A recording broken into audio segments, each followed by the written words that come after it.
15 de diciembre de 2021, el gobierno de Estados Unidos acaba de cruzar un umbral que solo se ha producido 3 veces en la historia moderna en tiempos de paz. Los pagos de intereses de la deuda nacional, 970.000 millones de dólares, ahora superan lo que gastamos en todo el Departamento de Defensa. Esto es dominancia fiscal, el punto en el que la deuda se vuelve tan masiva que su Banco Central ya no puede controlar la inflación. Lo servicio de la deuda del gobierno se convierte en la economía misma. Y cuando llega la dominancia fiscal, la cartera 60-40 colapsa. No, trên 22 no dio un adelanto. Las acciones cayeron un 19%.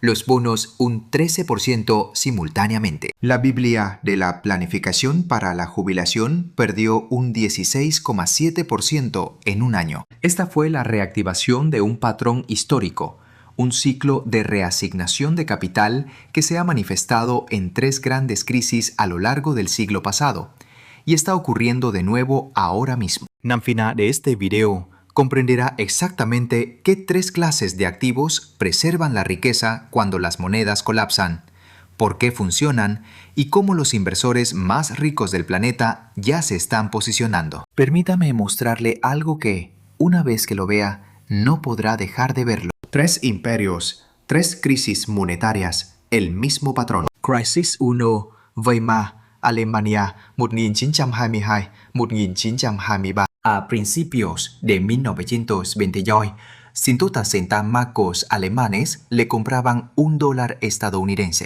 Noviembre de 1923, menos de 2 años después, 4.2 billones de marcos le compraban $1. El gobierno alemán imprimió dinero a un ritmo exponencial para pagar la Primera Guerra Mundial.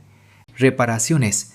El valor del marco no disminuyó, se evaporó. La gente corría a las panaderías durante la pausa del almuerzo, porque al final de la jornada laboral, sus salarios ya no podían comprar pan. Los billetes se convirtieron en papel tapiz, literalmente. Sin embargo, es digno de mención que el mercado de valores alemán, si bien experimentó un crecimiento nominal durante la hiperinflación, no pudo evitar la bancarrota. El poder adquisitivo de esas ganancias nominales resultó ser una mera ilusión, ya que los precios de los bienes se dispararon a un ritmo mucho mayor que el de las acciones. ¿Quiénes lograron capear el temporal? Aquellos que poseían oro físico, divisas con respaldo en oro y tierras agrícolas productivas. La segunda crisis. La estanflación en Estados Unidos durante la década de 1970. La tasa de inflación se disparó del 5% a más del 25% para 1975. Los precios del petróleo se cuadruplicaron tras el embargo árabe de 1973. El precio del trigo se triplicó, el del maíz casi se triplicó y el de la soja se cuadruplicó. La cartera 60-40 quedó devastada. Los bonos perdieron valor a medida que la inflación erosionaba sus pagos fijos. Las acciones de crecimiento se desplomaron, ya que el aumento de las tasas de descuento aniquiló sus valoraciones. ¿Quiénes lograron mantenerse a flote? El oro generó un rendimiento real anual del 22,1% a lo largo de la década. Las tierras agrícolas estadounidenses vieron un aumento nominal del 438% en su valor entre 1970 y 1980. Incluso después de ajustar por inflación, esto representó una apreciación real considerable. Las acciones del sector energético obtuvieron un rendimiento real promedio del 12,9% anual. Y las acciones de valor, es decir, aquellas empresas industriales con activos tangibles y poder de fijación de precios, superaron ampliamente a las acciones de crecimiento. De forma abrumadora, gracias a su capacidad para trasladar el incremento de los costos a los clientes. La tercera crisis. Argentina, entre 1998 y 2002. Argentina ancló su peso al dólar estadounidense con una paridad de 1-1. Inicialmente, el plan resultó exitoso. La inflación se mantuvo bajo control. Las exportaciones se dispararon de 12.000 millones a 27.000 millones de dólares. Sin embargo, Brasil devaluó su moneda en minuto Yumintañi. Las exportaciones argentinas perdieron competitividad. La economía entró en recesión. El Estado se encuentra incapaz de obtener financiación de los mercados de capitales. Para diciembre de 2001, una ola de corridas bancarias ya había comenzado. Posteriormente, las autoridades impusieron un límite de retiro mensual de 1.000 pesos. A esto le siguió la conversión obligatoria de las cuentas denominadas en dólares a pesos, ejecutada a tipos de cambio fijados artificialmente. Una asombrosa suma de 100.000 millones de dólares, depositada en instituciones financieras argentinas, se transformó en un equivalente de 100.000 millones de pesos, solo para ver cómo el 75% de su poder adquisitivo se evaporaba con el colapso de la moneda. Los individuos que mantenían cuentas bancarias denominadas en dólares estadounidenses experimentaron una erosión del 60% de su poder adquisitivo efectivo. ¿Qué segmentos de la población lograron capear ese temporal económico? Principalmente aquellos que poseían tierras agrícolas y sustanciales reservas de materias primas. La depreciación del peso hizo que sus activos denominados en pesos fueran significativamente más asequibles para los compradores internacionales, estimulando así una demanda robusta. Al mismo tiempo, un aumento global en los precios de las materias primas elevó el valor intrínseco de sus bienes producidos. Posteriormente, Argentina incumplió obligaciones por un total de 95.000 millones de dólares, marcando el default de deuda soberana más sustancial registrado hasta ese momento. Sin embargo, los productores agrícolas lograron notablemente una preservación significativa de su riqueza real. Este patrón recurrente se verifica inequívocamente.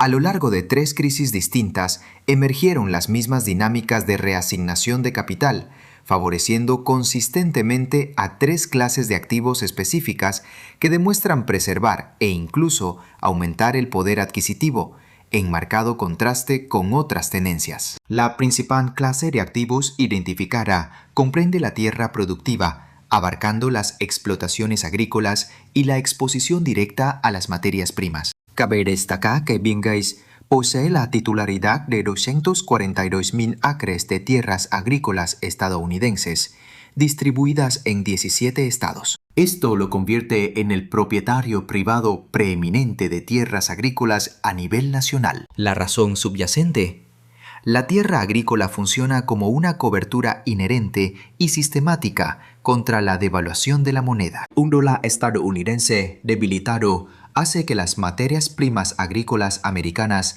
sean más competitivas en los mercados internacionales, estimulando consecuentemente las exportaciones y elevando sus valores de mercado. Los rendimientos agrícolas de dichas tierras experimentan una apreciación en términos nominales, pero, crucialmente, su valor también aumenta en relación con la moneda que se deprecia. Datos históricos de 1970 a 2019 indican que los retornos de las inversiones en tierras agrícolas mostraron consistentemente una correlación positiva con las tendencias inflacionarias. Durante la década de 1970, la tierra agrícola superó consistentemente la inflación del IPC, generando una prima anual promedio del 11.1%. Esto indica que, incluso mientras los precios generales subían un 11% debido a las presiones inflacionarias, el valor de la tierra agrícola avanzó un 11% adicional en términos reales,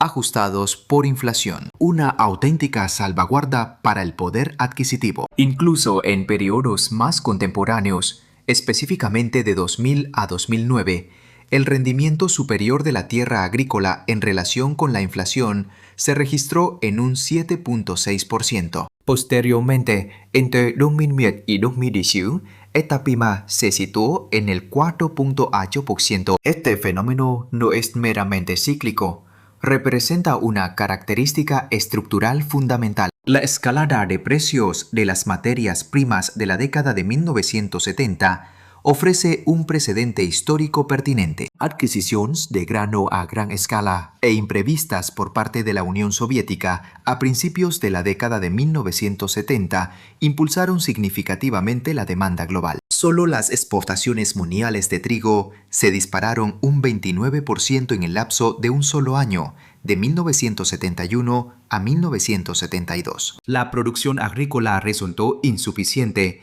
para satisfacer esta demanda acelerada, y un colapso de la pesquería de anchoa peruana en 1972 disminuyó los suministros cruciales de piensos ricos en proteínas para el ganado, lo que consecuentemente provocó un aumento explosivo en los precios de la soja. Además, tras la terminación de la convertibilidad del oro por parte del presidente Nixon en 1971, el valor del dólar disminuyó casi un 30% para finales de esa década. Los productores agrícolas se beneficiaron de una confluencia de tres factores de apreciación: precios nominales elevados, precios reales mejorados y dinámicas monetarias ventajosas que impulsaron el crecimiento de las exportaciones. Un mecanismo económico análogo está actualmente en vigor.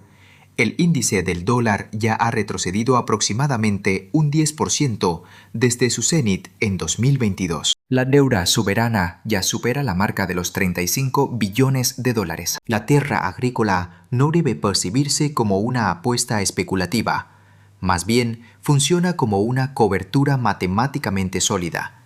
Esto constituye la clase de activo número 2, que comprende oro y otros instrumentos monetarios no soberanos. Alemania de Weimar, noviembre de 1923. El gobierno se embarcó en una emisión de moneda tan extensa que la oferta nominal de embarcos se disparó de 29.000 millones a unos asombrosos 400 trillones. En contraste, la oferta global de oro permanece inherentemente restringida tanto por las capacidades físicas de extracción como por realidades geológicas inmutables. El valor del oro, medido en marcos, se disparó en proporción directa a la caída del marco, no porque el oro se volviera más útil, sino porque los gobiernos no pueden imprimir oro para igualar la cantidad de moneda en circulación. El valor intrínseco del oro no depende de las políticas gubernamentales. Cuando los gobiernos devalúan sus monedas, el poder adquisitivo relativo del oro aumenta automáticamente. La década de 1970 lo demostró claramente. El precio del oro subió de 35 a 455 dólares por onza al final de la década, un aumento de 13 veces. Actualmente, en 2026, el precio del oro ha superado la marca de los 4.000 dólares por onza, registrando un aumento de más del 20% desde mediados de agosto. Sin embargo, la señal más notable es que los bancos centrales están acumulando oro por sí mismos al ritmo más rápido en medio siglo. Durante el periodo 2022-2022, las compras netas de oro por parte de los bancos centrales se han más que duplicado, superando el umbral de las 1.000 toneladas anuales. Lo principal motor de este aumento proviene de Asia, especialmente de China. Junto con ello están India, Japón y los mercados emergentes en general. Solo en agosto de 2025, los bancos centrales añadieron 19 toneladas de oro a las reservas globales. El Banco Nacional de Polonia compró 67 toneladas adicionales hasta finales de agosto, convirtiéndose en el mayor comprador de oro en lo que va de año. ¿Cuál es la razón detrás de este movimiento?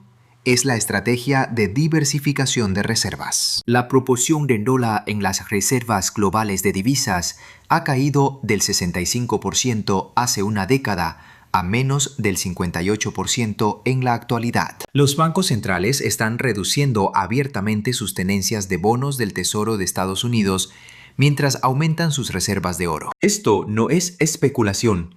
Es un reconocimiento institucional de que el papel del dólar como activo de reserva único está llegando a su fin. Las entradas en los ETF de oro físico alcanzaron un nivel récord en septiembre de 2025. Los ETF de oro globales registraron las mayores entradas mensuales y el trimestre más fuerte de su historia, con un total de 26.000 millones de dólares. El oro no genera flujo de caja, no paga dividendos. Su valor se deriva de un único factor: es un depósito de poder adquisitivo independiente de la solvencia gubernamental. En un contexto de deuda pública matemáticamente insostenible y de independencia cuestionada de los bancos centrales, esa característica se vuelve inestimable. La tercera categoría de activos comprende las acciones orientadas al valor, distinguidas por su base de activos tangibles y su sólido poder de fijación de precios. En un periodo de turbulencia económica, no todas las inversiones en acciones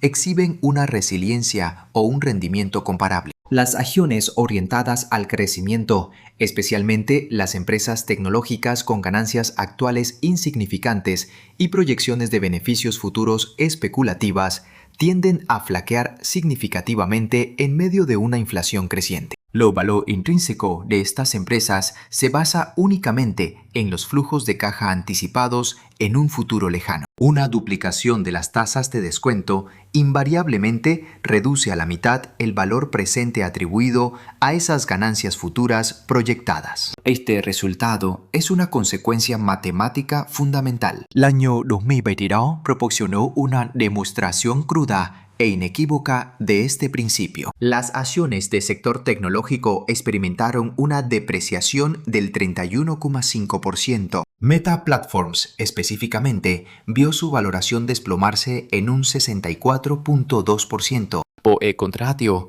las acciones de valor, caracterizadas por activos tangibles sustanciales, generación inmediata de flujos de caja y un poder de fijación de precios inherente, ofrecen consistentemente un rendimiento superior. A diferencia de sus contrapartes de crecimiento, las empresas orientadas al valor derivan la mayoría de sus flujos de caja en el presente, en lugar de depender de proyecciones futuras lejanas como las de 2030. En un entorno inflacionario, estas empresas son menos susceptibles a los efectos adversos de las tasas de descuento elevadas.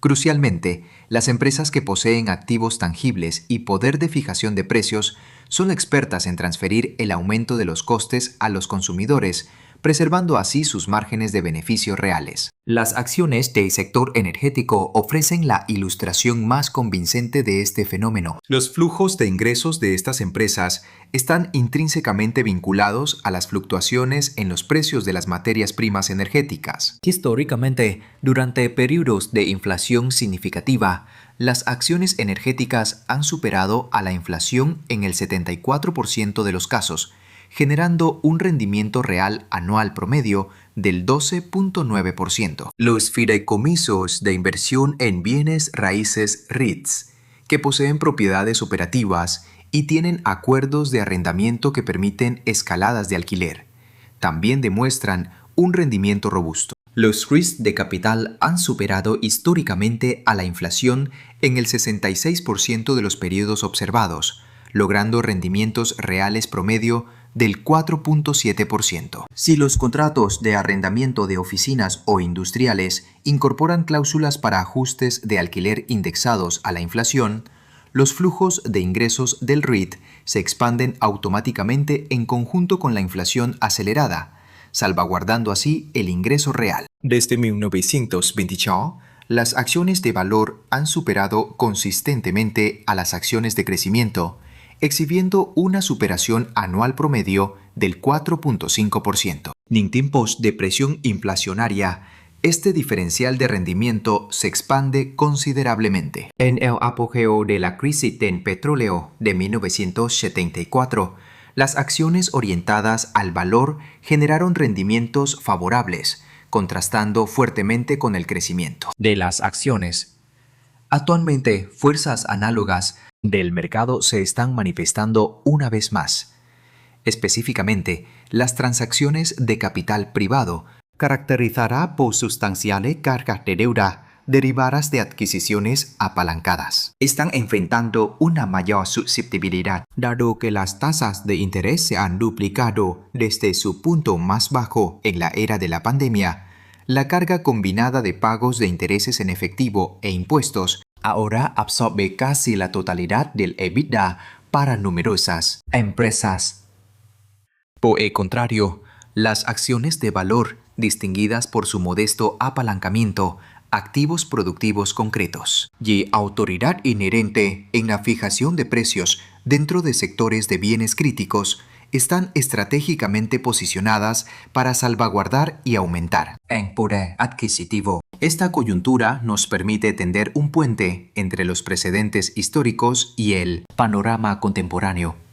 El perfil económico de Estados Unidos en 1945 refleja las características idénticas observadas antes de cada crisis significativa que hemos examinado.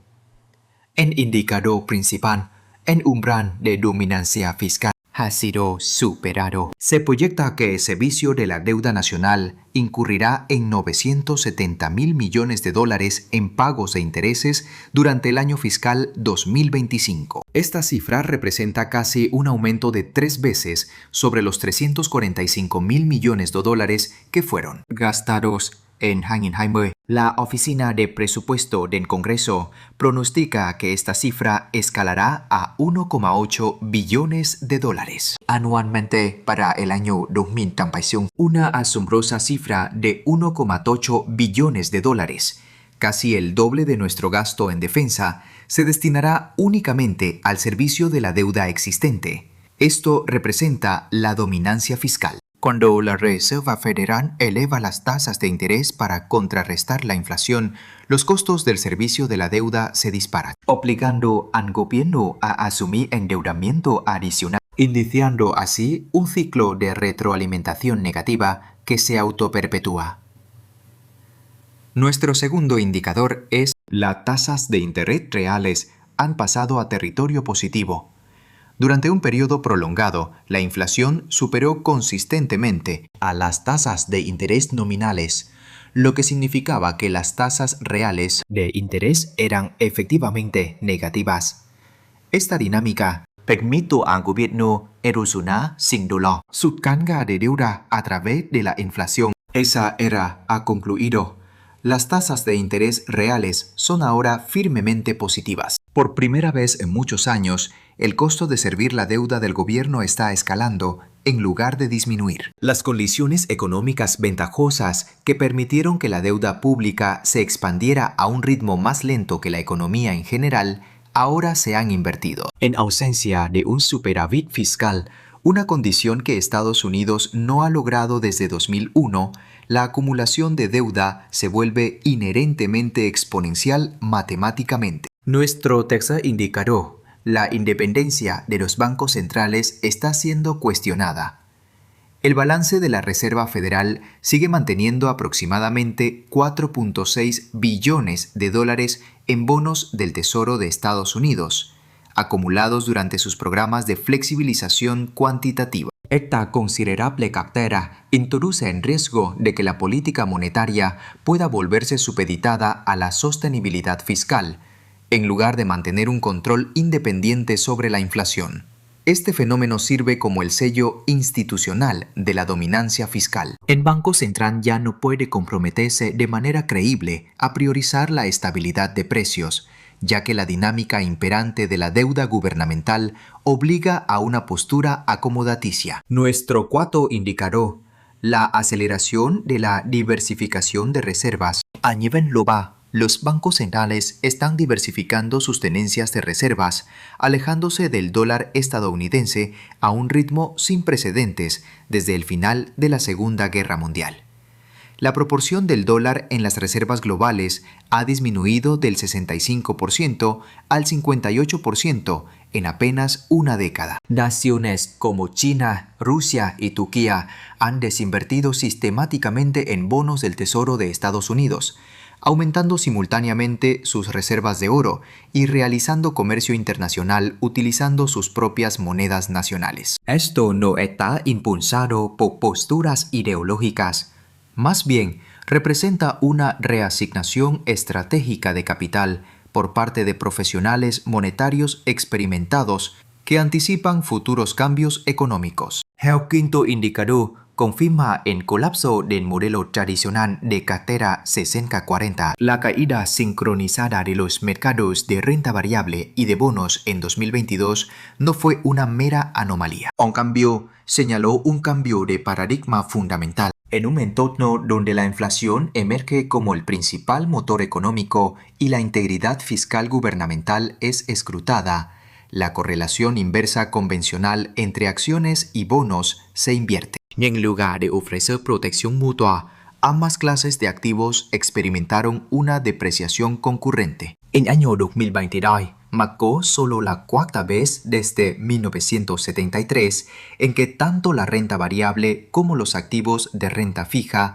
registraron rendimientos negativos simultáneamente en un periodo de 12 meses. Esto ahora constituye la realidad económica imperante. El cálculo financiero subyacente ya no es viable. La asignación convencional de cartera 60-40 resulta ineficaz bajo un régimen caracterizado por la dominancia fiscal. Y en consecuencia, ¿qué desarrollos podemos anticipar? Podemos identificar tres escenarios potenciales distintos. El primer escenario implica un proceso de consolidación fiscal. La probabilidad de este resultado se evalúa como baja. Esto implica que el Congreso promulgue reformas fiscales creíbles que integrarían una mayor generación de ingresos como una reducción de los gastos gubernamentales. Los niveles de deuda pública se estabilizarían posteriormente. El dólar estadounidense experimentaría una apreciación de su valor. La confianza de los inversores y del mercado se restauraría. Tal resultado permanece dentro del ámbito de la posibilidad teórica. Desde una perspectiva política, es igualmente inviable. Nuestro segundo escenario potencial: supresión fiscal, una probabilidad moderada.